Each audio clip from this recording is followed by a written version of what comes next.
नमस्कार। आइए सुनते हैं मुंशी प्रेमचंद की लिखी कहानी पैप्पू जी। सिद्धांत का सबसे बड़ा दुश्मन है मुरव्वत। कठिनाइयों, बाधाओं, प्रलोभनों का सामना आप कर सकते हैं दृढ़ संकल्प और आत्मबल से, लेकिन एक दिली दोस्त से बेमुरव्वती तो नहीं की जाती, सिद्धांत रहे या जाए। कई साल पहले मैंने जनेऊ हाथ में लेकर प्रतिज्ञा की थी कि अब कभी किसी की बारात में न जाऊंगा, चाहे इधर की दुनिया उधर हो जाए।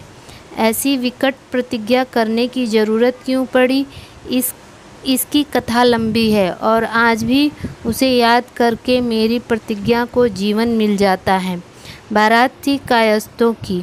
समधी थे मेरे पुराने मित्र। बारातियों में अधिकांश जान पहचान के लोग थे। देहात में जाना था। मैंने सोचा चलो 2-3 दिन देहात की सैर रहेगी। चल पड़ा। लेकिन मुझे यह देखकर हैरत हुई कि बारातियों की वहाँ जाकर बुद्धि ही भ्रष्ट हो गई है। बात बात पर झगड़ा तकरार। सभी कन्या पक्ष वालों से मानो लड़ने को तैयार हैं। यह चीज़ नहीं आई, वह चीज़ नहीं भेजी। यह आदमी है या जानवर? पानी बिना बर्फ़ के कौन पिएगा? गधे ने बर्फ़ भेजी भी तो 10 सेर। पूछो 10 सेर बर्फ़ लेकर आँखों में लगाएं या किसी देवता को चढ़ाएं? अजीब चिल्लपो मची थी। कोई किसी की न सुनता था। समधी साहब सिर पीट रहे थे कि यहाँ उनके मित्रों की जितनी दुर्गति हुई है उन्हें उम्र भर खेद रहेगा। वह क्या जानते थे कि लड़की वाले इतने गंवार हैं। गंवार क्यों, मतलब ही कहिए।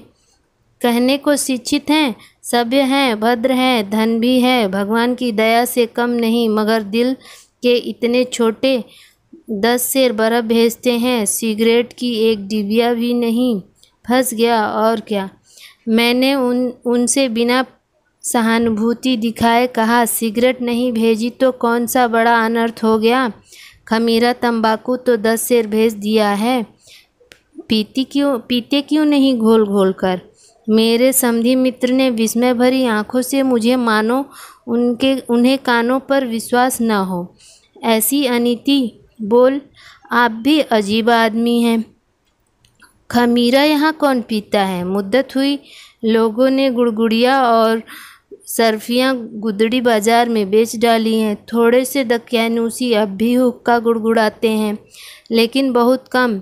यहाँ तो ईश्वर की कृपा से सभी नई रोशनी, नए विचार, नए ज़माने के लोग हैं और कन्या वाले यह बात जानते हैं, फिर भी सिगरेट नहीं भेजी। यहाँ कई सज्जन 8-10 डिबिया रोज़ पी जाते हैं। एक साहब तो 12 तक पहुँच जाते हैं और 4-5 डिबिया तो आम बात है। इतने आदमियों के बीच में 500 डिबिया नहीं भेजी तो क्या हो। और बर्फ़ देखी आपने? जैसे दवा के लिए भेजी है। यहाँ इतनी बर्फ़ घर घर में आती है। मैं तो अकेला ही 10 सेर पी जाता हूँ। देहातियों को कभी अक्ल नहीं आएगी, पढ़े लिखे कितने ही हो जाएं। मैंने कहा, तो आप अपने साथ एक गाड़ी सिगरेट और टन भर बर्फ़ ले आना चाहिए था। वह स्तंभित हो गए। आप भंग तो नहीं खा गए? जी नहीं, कभी नहीं, उम्र भर नहीं खाई। तो फिर ऐसी उलझुल बातें क्यों कर रहे हो? मैं तो संपूर्णतः अपने होश में हूँ। होश में रहने वाला आदमी ऐसी बातें नहीं करता। हम यहाँ लड़का ब्याहने आए हैं। लड़की वालों को हमारी सारी फरमाइशें पूरी करनी पड़ेगी, सारी। हम जो कुछ मांगे उन्हें देना पड़ेगा, रो कर देना पड़ेगा। दिल लगी नहीं है, नाको चनो चबा देंगे तो कहिए। यह हमारा खुला हुआ अपमान है। द्वार पर बुलाकर जलील करना। मेरे साथ जो लोग आए हैं वे नाई कहार नहीं हैं, बड़े बड़े आदमी हैं। मैं उनकी तौहीन नहीं देख सकता। अगर इन लोगों की यह जिद है तो बारात लौट जाएगी। मैंने देखा कि यह इस वक्त ताव में है। इनसे बहस करना उचित नहीं है। आज जीवन में पहली बार केवल 2 दिन के लिए इन्हें एक आदमी पर अधिकार मिल गया है कि उसकी गर्दन इनके पाँव के नीचे है। फिर उन्हें क्यों न नशा हो जाए, क्यों न सिर फिर जाए, क्यों न उस दिल खोल कर रोब जमाए। पक्ष वाले कन्या पछवालों पर मुद्दतों से हुकूमत करते चले आए हैं और उस अधिकार को त्याग देना आसान नहीं। इन लोगों के दिमाग में इस वक्त यह बात कैसे आएगी कि तुम कन्या पक्ष वालों के मेहमान हो और वे तुम्हें जिस तरह रखना चाहें तुम्हें रहना पड़ेगा। मेहमान को जो आदर सत्कार चुनी चोकर रूखी सूखी मिले उस पर उसे संतुष्ट होना चाहिए। शिष्टता यह कभी गवारा नहीं कर सकती कि वह जिसका मेहमान है उनसे अपनी खातिरदारी का टैक्स वसूल करें। मैंने वहाँ से टल जाना ही मुनासिब समझा, लेकिन जब विवाह का मुहूर्त आया, इधर से 1 दर्जन विस्की की बोतलों की फरमाइश हुई और कहा गया कि जब तक बोतलें न आएंगी हम विवाह संस्कार के लिए मंडप में न आएंगे। तब मुझसे न देखा गया। मैंने समझ लिया कि ये सब पशु हैं, इंसानियत से खाली। इनके साथ एक क्षण भी रहना अपनी आत्मा का खून करना है। मैंने उसी वक्त प्रतिज्ञा की कि अब कभी भी किसी के बारात में न जाऊंगा और अपना बोरिया चक्रा लेकर उसी क्षण वहाँ से चल दिया। इसीलिए जब गत मंगलवार को मेरे परम मित्र सुरेश बाबू ने मुझे अपने लड़के के विवाह का निमंत्रण दिया तो मैंने सुरेश बाबू को दोनों हाथ पकड़कर कहा, जी नहीं, मुझे माफ़ कीजिए, मैं ना आऊँगा। उन्होंने खिन्न होकर कहा, आखिर क्यों? मैंने प्रतिज्ञा कर ली है, अब किसी के बारात में ना जाऊँगा, अपने बेटे की बारात में भी नहीं। बेटे की बारात में खुद अपना स्वामी रहूँगा। तो समझ लीजिए यह आप ही का पुत्र है और आप यहाँ अपने स्वामी हैं। मैं निरुत्तर हो गया, फिर भी मैंने अपना पक्ष न छोड़ा। आप लोग वहाँ कन्या पक्ष वालों से सिगरेट, बर्फ, तेल, शराब आदि चीज़ों के लिए आग्रह तो न करेंगे? भूल कर भी नहीं। इस विषय में मेरे विचार वही हैं जो आपके। ऐसा तो न होगा कि मेरे जैसे विचार रखते हुए भी आप वहीं दुराग्रहियों के बातों में आ जाएं और वे अपने हथकंडे शुरू कर दें। मैं आप ही को अपना प्रतिनिधि मानता हूँ। आपके फैसले की वहाँ कहीं अपील न होगी। दिल में तो मेरे अब भी कुछ संयस था, लेकिन इतना आश्वासन मिलने पर भी और ज़्यादा असज्जनता थी। आखिर मेरे वहाँ जाने से ये बेचारा तर तो नहीं जाएगा? केवल मुझे स्नेह रखने के कारण ही तो सब कुछ मेरे हाथों में सौंप रहे हैं। मैंने चलने का वादा कर लिया, लेकिन जब सुरेश बाबू विदा होने लगे तो मैंने घड़े को जरा और ठोका। लेन देन की तो कोई झगड़ा नहीं है, ना नाम को नहीं। वे लोग अपनी खुशी से जो कुछ देंगे वह हम ले लेंगे।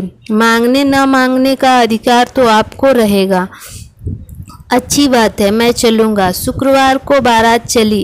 केवल रेल का सफ़र था और वह भी 50 मील का। तीसरे पहर एक्सप्रेस से चले और शाम को कन्या के द्वार पर पहुंच गए। वहां हर तरह का सामान मौजूद था, किसी चीज़ के मांगने की ज़रूरत न थी। बारातियों को इतनी खातिरदारी भी हो सकती है, इसकी मुझे कल्पना भी न थी। घराती इतने विनीत हो सकते हैं। कोई बात मुँह से निकली नहीं कि एक की जगह 4 आदमी हाथ बांधे हाजिर। लगन का मुहूर्त आया। हम सभी मंडप में पहुँचे। वहाँ तिल रखने की जगह भी न थी। किसी तरह धस धसाकर अपने लिए जगह निकाली। सुरेश बाबू मेरे पीछे खड़े थे। बैठने को वहाँ जगह न थी। कन्यादान संस्कार शुरू हुआ। कन्या का पिता एक पीताम्बर पहने आकर वे वर के सामने बैठ गए और उसके चरण धोकर उन पर अक्षत, फूल आदि चढ़ाने लगे। मैं अब तक सैकड़ों बारात में जा चुका था, लेकिन विवाह संस्कार देखने का मुझे कभी अवसर न मिला था।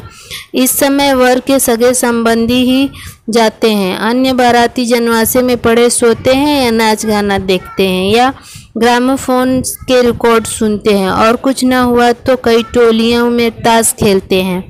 अपने विवाह की मुझे याद नहीं। इस वक्त कन्या के वृद्ध पिता को एक युवक के चरणों की पूजा करते देख मेरी आत्मा को चोट लगी। यह हिंदू विवाह का आदर्श है या उसका परिहास? जमाता एक प्रकार से आपका पुत्र ही है, उसका धर्म है कि वह अपने धर्म पिता के चरण धोए, उस पर पान फूल चढ़ाए। यह तो नीति संगत मालूम होता है। कन्या का पिता वर के पांव पूजे, यह तो न शिष्टता है और न धर्म न मर्यादा। मेरी विद्रोही आत्मा किसी तरह शांत न रह सकी। मैंने झल्लाए हुए स्वर में कहा, यह क्या अनर्थ हो रहा है भाइयों? कन्या के पिता का यह अपमान! क्या आप लोगों में आदमियत रही ही नहीं? मंडप में सन्नाटा छा गया। मैं सभी के आंखों का केंद्र बन गया। मेरा क्या हास्य है, यह किसी की समझ में न आया। आखिर सुरेश बाबू ने पूछा, कैसा अपमान और किसका अपमान? यहाँ तो किसी का अपमान नहीं हो रहा है। कन्या का पिता वर के पांव पूजे, यह अपमान नहीं तो क्या है? यह अपमान नहीं भाई साहब, प्राचीन प्रथा है। कन्या के पिता महोदय बोले, यह मेरा अपमान नहीं मान्यवर, मेरा अहोभाग्य है कि आज यह शुभ अवसर आया। आप इतने से ही घबरा गए? अभी तो कम से कम 100 आदमी पैपूजी के इंतज़ार में बैठे हुए हैं। कितने ही तरसते हैं कि कन्या होती तो वर के पांव पूजकर अपना जन्म सफल करते। मैं लाजवाब हो गया। समधी साहब पांव पूज चुके तो स्त्रियों और पुरुषों का एक समूह वर की तरफ उमड़ पड़ा और प्रत्येक प्राणी लगा उसके पांव पूजने। जो आता अपनी हैसियत के अनुसार कुछ न कुछ चढ़ा के जाता। मैंने मन में सोच रहा था, जब समाज में औचित्य ज्ञान का इतना लोप हो गया है और लोग अपने अपमान को अपमान नहीं सम्मान समझते हैं, तो फिर क्यों न स्त्रियों की समाज में दुर्दशा हो? क्यों न वे अपने को पुरुष के पांव की जूती समझे? क्यों न उसके आत्मसम्मान का सर्वनाश हो जाए? जब विवाह संस्कार समाप्त हो गया और वर वधू मंडप से निकले तो मैंने जल्दी से आगे बढ़कर उसी थाली से थोड़े फूल चुन लिए और एक अर्ध चेतना की दशा में न जाने किन भावों से प्रेरित होकर उन फूलों को वधू के चरणों पर रख दिया और उसी वक्त वहां से घर चल दिया। धन्यवाद। अगर ये कहानी पसंद आई हो तो चैनल को सब्सक्राइब और वीडियो को लाइक कीजिए।